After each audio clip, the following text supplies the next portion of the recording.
সেজদায় যাওয়ার সময় হাত আগে পড়বে নাকি হাঁটু আগে, দয়া করে একটু বলে দিন।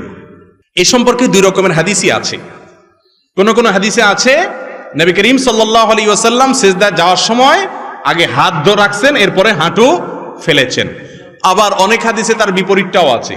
ইমামে আজম আবু হানিফা রাহিমাহুল্লাহর মাযহাব হলো, তার দৃষ্টিভঙ্গি হলো দ্বিতীয়টা, অর্থাৎ আগে হাঁটু পড়বে তারপরে হাত পড়বে।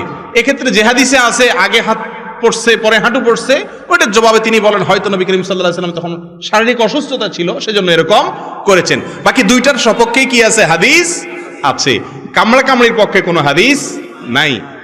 কথা বুঝতে পারছেন?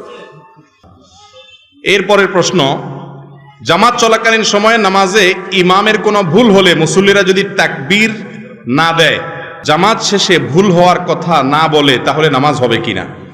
প্রথম কথা হলো তাকবীর দিবেন না, এটা ভুল প্রচলন। এদেশের ৯৯%